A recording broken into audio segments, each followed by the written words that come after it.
안녕하세요. 까칠한 담임쌤입니다. 자녀와 부모님께서 같이 이번 동영상을 시청해 주시고 열린 마음으로 진솔한 의견 나눠 주시길 부탁드리겠습니다. 아울러 좋아요, 구독, 알림 설정은 까담에게 큰 힘이 된다는 점 강조드립니다. 이번 시간에는 과학탐구와 사회탐구의 분석과 더하여 전체적인 총평 그리고 여러분들 각각의 상황에 맞는 지원 전략을 구성하기 위한 대원칙에 대해서 살펴보도록 하겠습니다. 단언컨대 그 어떤 분석 동영상보다 여러분에게 도움이 되도록 꼼꼼하고 세심하게 분석했으니까 끝까지 저와 함께 해주시길 부탁드리겠습니다. 자, 그러면 먼저 과학탐구에 대해서 분석을 하도록 하겠습니다. 이번 2021학년도에는 총 18만 7,987명의 학생들이 과학탐구에 응시를 했습니다. 그리고 보시는 것처럼 생원과 지원과 화원의 순으로 많은 학생들이 응시를 하고 있습니다.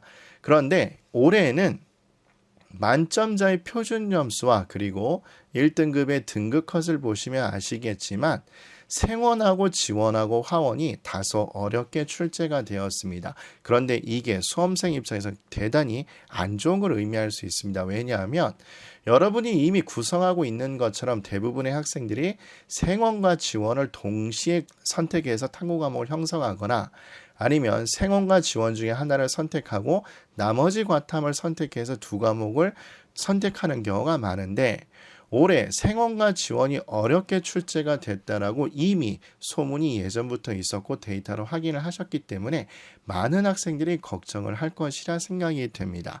그런데 까담이 강조드렸던 것처럼 감정적으로 대응하지 마시고 이런 상황 속에서도 냉정히 분석하면 우리가 나름대로 충격을 최소화할 방법이 있으니까 귀를 쫑긋 세우고 들어주시길 부탁드리겠습니다. 자, 그러면 먼저 물리부터 같이 살펴보도록 하겠습니다. 제가 학생들을 지도하면서 개인적 경험을 해봤을 때 물리를 선택한 학생들이 의외로 과목을 바꾸지 않는 성향이 강합니다. 일단 과목에 대한 선호도도 높을 뿐더러 그리고 매년 데이터를 확인해 봤을 때 나름대로 물원이 점수 따기가 어려운 과목이 아니라는 걸 알고 있기 때문에 그런 것 같습니다.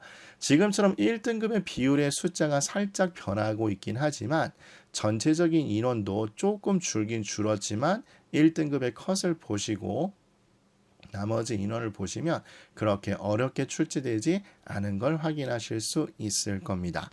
자, 반면에 화원하고 생원하고 지원이 문제가 될 텐데 화원을 보시면 아시겠지만 의외로 1등급의 비율하고 인원은 작년보다 살짝 늘은 걸 확인할 수 있습니다. 그러면 선생님 화원이 전체적으로 쉬운 게 아닙니까? 라고 이야기하실 수 있을 텐데 그런데 2등급하고 3등급의 인원을 보시면 얘기가 달라집니다. 그래서 5,800명, 11,000명, 5,300명 정도 된다고 보면 되겠죠. 9,200명 정도. 그래서 지금 보는 것처럼 작년하고 올해를 비교했을 때 1등급의 숫자는 살짝 늘었지만 2등급하고 3등급의 비율은 어느 정도 줄었다고 확인할 수 있기 때문에 올해 화원을 선택한 친구들은 나름대로 상위권과 중하위권의 구분이 확실히 구분되는 다소 어려운 시험이라고 생각하시면 될 겁니다. 그러니까 이것도 마찬가지로 엄청 어려운 킬러 문제가 많았다기보다는 여러분이 화원에서 매번 이야기하는 계산 문제가 조금 까다롭게 나왔거나 아니면 준킬러 같은 것이 약간 시간을 뺏어 먹었다고 생각을 하시면 될 겁니다. 자, 어쨌든 화원에서 1, 2, 3등급 전체 인원수는 약간의 감소가 이루어진 걸로 봐서 다소 어렵게 출제됐다 이렇게 생각하실 수 있을 겁니다. 자, 그 다음에 생원 같은 경우를 보시면 일단 1등급의 구성 비율은 살짝 늘기는 했는데 보시는 것처럼 인원수는 줄었습니다.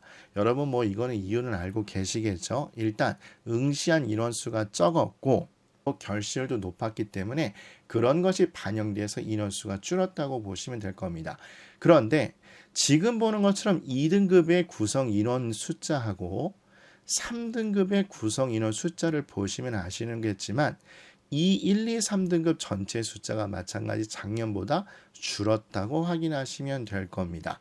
그렇다면 이것도 마찬가지 상위권과 중하위권에 대한 구분이 확실히 지어졌다. 즉 변별력이 확보되었다고 이야기를 할 수 있을 거고, 그 얘기는 가슴 아프지만 수험생 여러분들에겐 다소 어렵게 출제됐다. 이렇게 이야기하실 수 있을 겁니다. 그리고 지구과학을 살펴보게 되시면 지구과학이 조금 변동이 심했었죠. 일단 1등급의 비율도 다른 과목에 비해서 눈에 띄게 조금 줄었다고 판단할 수 있고, 인원을 보더라도 상당히 많이 준 걸 확인할 수 있을 겁니다. 특히 2등급하고 3등급의 비율도 작년보다 어느 정도 줄었다고 확인을 하실 수 있기 때문에 화원, 생원, 지원, 즉 우리 학생들이 많이 선택하는 이 세 과목이 1, 2, 3등급의 전체 비율이 작년보다 줄었기 때문에 변별력이 확보됐다고 이야기할 수 있겠으나, 그렇지만 어느 정도 점수 하락을 예상할 수 있겠다라고 생각하실 수 있을 겁니다. 자, 그러면 과탐 2 과목 분석을 같이 해보도록 하겠습니다. 보시는 것처럼 과탐 2에서도 최다 인원이 응시한 과목은 생토와 지토라고 보시면 될 겁니다. 대부분 앞에 있었던 생원이나 지원을 찾고, 특히 서울대를 노리시는 분들은 보통은 요거를 많이 선택하게 되시는데, 근데 이미 잘 아시는 것처럼 2 자체의 인원수는 많이 적다는 건 알고 계실 겁니다.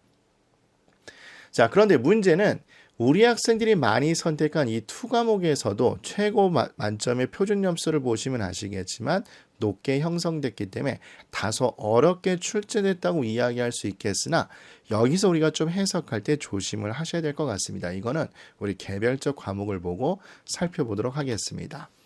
자, 일단 물리2가 난리가 났습니다. 그래서 여러분 원점수가 공개되진 않았지만 사실 대부분의 7개 사이트가 거의 50점을 1컷으로 잡고 있었었고, 그 다음에 4%가 1등급은 맞긴 맞지만 동점자가 많을 땐 지금처럼 4%를 넘어가는 경우도 있습니다. 근데 이거는 동점자가 너무 많았죠. 무려 11%나 되니까. 그러니까 만점하고 하나 정도 틀린 학생의 숫자가 너무 많아서 제가 이렇게 됐다고 해석을 할 수 있을 것 같습니다. 근데 너무 많으니까 상대적으로 2등급이 지금처럼 없는 상황이 되기도 했습니다. 그래서 이것도 확인을 하시면 될 것 같고요.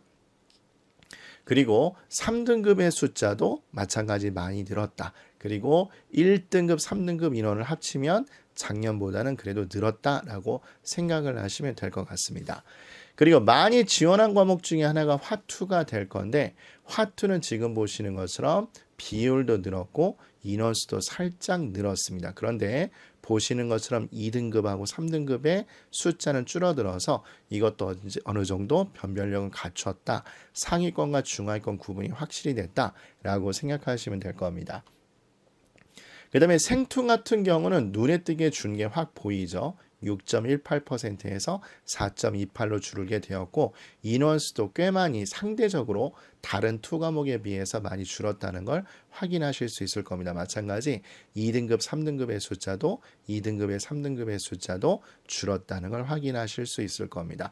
얘도 어느 정도 변별력이 있기도 있었겠지만 지금 보시는 것처럼 표준점수 만점자도 높았기 때문에 어려운 킬러 문제도 있었고, 그리고 준킬러 문제도 어느 정도 어렵다라고 판단하시면 좋을 것 같습니다. 자, 그런데 문제는 이제 G2가 되겠죠. G2 같은 경우는 표준 점수 만점 점수가 제일 높게 잡혀 있는데, 근데 의외로 1등급의 표준 점수 등급 컷은 살짝 다른 과목에 비해서 낮게 잡히고 있습니다. 이거는 이렇게 해석하시면 좋을 것 같아요. 예를 들어서 킬러 문제가 어려운 게 있었다는 얘기인 거죠. 그런데 상대적으로 준 킬러 문제는 좀 덜 어려웠기 때문에 만점은 받기 힘들었지만 그래도 어느 정도 점수를 잘 받은 학생이 존재한다. 이렇게 해석을 하시면 될 겁니다. 자, 그런데 우리 과탐은 지난 국수에 분석할 것과 달리 등급 간 표준 점수 차이를 잘 안 봤는데, 여러분 알다시피 대부분의 상위권 대학은 보통 탐구 과목 선택에 따른 유불리를 완화시키기 위해서 100분위 1을 반영하거나 아니면 표준 점수를 반영하더라도 대학이 자체적으로 만드는 변환 표준 점수로 환산해서 하기 때문에 따로 특별히 등급 간 표준 점수 차를 살펴보지 않고 등급당 분포되어 있는 인원수를 확인을 해봤습니다. 자, 그렇다면 우리 다음과 같이 과탐을 총평할 수 있을 것 같습니다.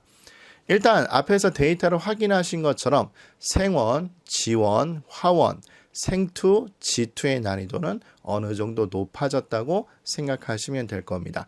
반면에 물리, 원과 투의 난이도는 어느 정도 평이하게 출제됐다고 생각하시면 될 것 같습니다.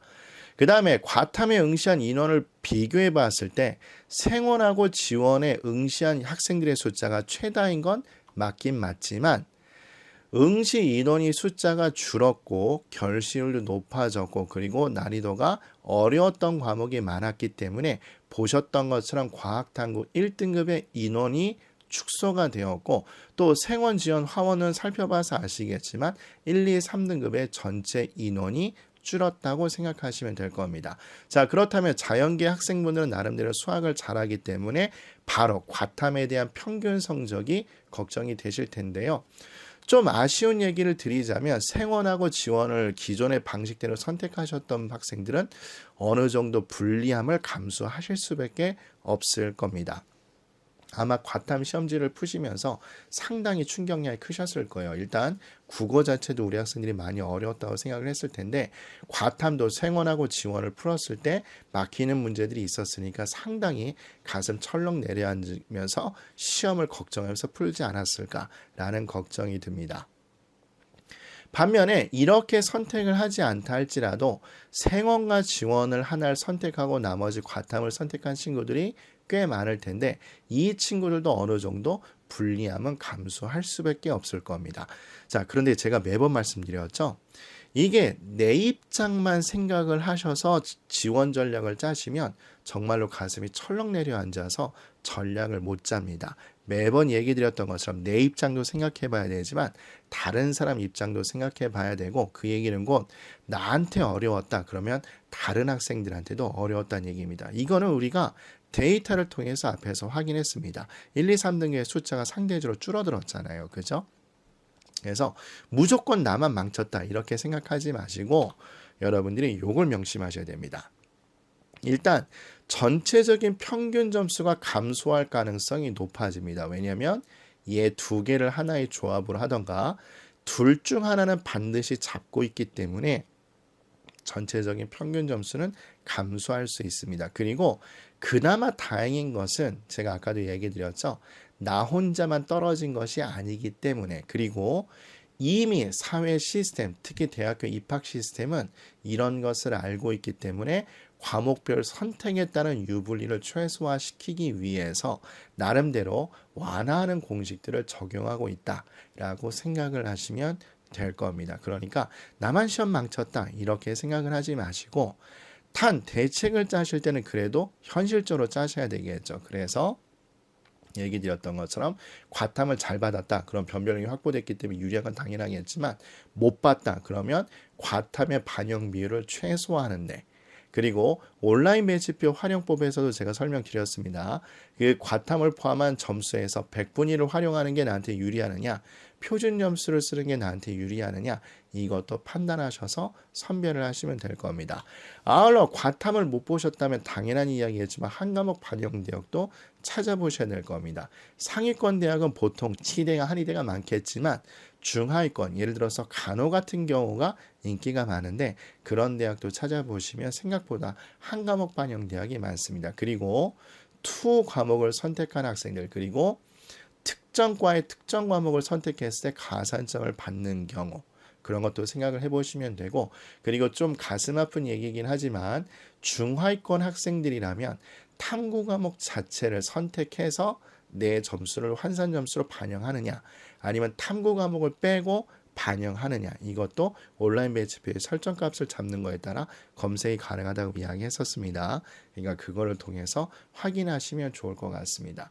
그리고 아울러 너무 못 봤다 아니면 탐구에서 그나마 보완하고 싶다 그러면 교차 지원도 하나의 방법이니까 이런 거를 반영을 해서 나에게 불리한 것을 최소화시키는 것이 매우 중요하다고 생각합니다.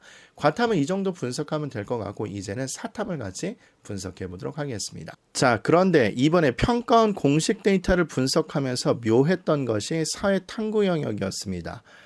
등급 컷에 큰 변화가 있지 않고 어느 정도 유지가 된 것 같긴 한데 몇몇 과목에 등급당 분포되어 있는 학생들의 숫자가 변동폭이 생각보다 많이 있었던 것 같습니다. 그렇기 때문에 이런 점을 잘 활용하셔서 모험지원대학과 안전지원대학을 선별하면 우리에게 유리하게 활용할 수 있으니까 너무 걱정부터 하지 마시고 같이 봐주시길 부탁드리겠습니다. 자, 일단 이번에 2021학년도 사회탐구에 응시한 학생들의 숫자는 21만 8천 명 정도라고 보시면 될 것 같습니다. 자, 그 중에서 당연한 이해전 가장 많이 응시한 과목은 생활과 윤리가 될 거고, 그리고 사회문화가 될 겁니다. 근데 문제는 대부분의 학생들이 생윤하고 사문을 동시에 선택하거나 하나를 끼고 다른 사탐을 선택했었을 텐데 이번에 등급 컷 자체는 큰 변화가 많이 있을 것 같지는 않지만 생각보다 등급당 인원수의 변화가 있어서 나름대로 난이도가 반영이 되지 않았을까라는 생각이 듭니다. 그럼 먼저 생활과 윤리를 같이 보도록 하겠습니다. 자, 생활과 윤리를 보시는 것처럼 일단 1등급의 수 비율도 줄어들었고 그 다음에 마찬가지 분포 인원도 상당폭 준 것을 확인하실 수 있을 겁니다. 그리고 지금 보시는 것처럼 2등급은 5천 명인데 지금 10,000명이 됐었죠. 그래서 제가 봤을 때 생활과 윤리는 이번엔 그냥 명확한 것 같습니다. 즉 이번에 시험 문제 내실 때 한 몇 문제는 정말로 까다롭게 내시고 나머지 문제는 그냥 쉽게 출제해서 이런 성향이 보이지 않았을까 이렇게 생각합니다. 소위 말해서 킬러와 비킬러 문제 구분을 확실히 했다라고 보시면 될 겁니다. 그래서 은근슬쩍 억울하게 2등급을 받은 친구들도 있을 것 같습니다. 또 윤리와 사상을 보면 인원수의 변화가 상당히 크죠. 그래서 14.88%였는데 5.77%로 줄어든 걸 확인하실 수 있고 인원도 꽤 많은 인원이 줄어든 걸 확인하실 수 있을 겁니다. 아무래도 전년도에 너무 쉽게 출제가 돼서 이걸로 비판의 여론이 많이 형성돼서 그런지 몰라도 올해는 다소 어렵게 출제가 되었습니다. 그리고 전체 인원을 보신다 할지라도 여기에 살짝 줄은 걸 확인하실 수 있죠. 1등급하고 3등급 비율보다. 그래서 이걸 보시더라도 마찬가지 윤리와 사상도 나름대로 까다롭게 출제가 됐었다라고 생각을 하시면 될 겁니다. 이것도 1등급하고 2등급의 구분이 확실하게끔 몇 문제를 꽤 까다롭게 출제됐다고 보시면 될 것 같습니다. 자, 그리고 나름대로 우리 학생들이 많이 선택하는 한국 지리는 나름대로 평이하게 출제된 것 같습니다. 비율도 증가가 됐고 인원도 소폭 상승한 걸로 상승한 것을 확인하실 수 있습니다. 그리고 마찬가지 여기서도 증가했는데 자, 이거는 3등급 컷이 아주 적나라하게 드러나 있죠. 그래서 생활과 윤리, 윤리와 사상보다는 그래도 어느 정도 맞출 수 있는 정도의 문제를 내서 지금처럼 1등급과 2등급의 분포가 이렇게 되지 않았나 생각이 듭니다. 반면에 세계지리는 지금 물리투하고 비슷한 현상이 생겨났죠. 1등급의 숫자도 너무 많이 증가를 했고 그 다음에 마찬가지 여기에 너무 많은 동점자가 몰려서 그런지 몰라도 2등급에 배정된 인원이 거의 없는 것도 확인하실 수 있을 겁니다. 자, 그럼 그 다음 과목을 또 보도록 하겠습니다. 자, 그 다음에서 보시면 잘 아시는 것처럼 사회문화의 응시생 비율이 높습니다. 그죠? 그리고 만점자 점수를 보시면 사회문화도 다소 까다롭게 출제됐다는 걸 확인할 수 있을 텐데 개별 과목을 통해서 같이 보도록 하겠습니다. 자, 일단 비율은 소폭 상승을 했지만 인원수는 소폭 줄었습니다. 그죠?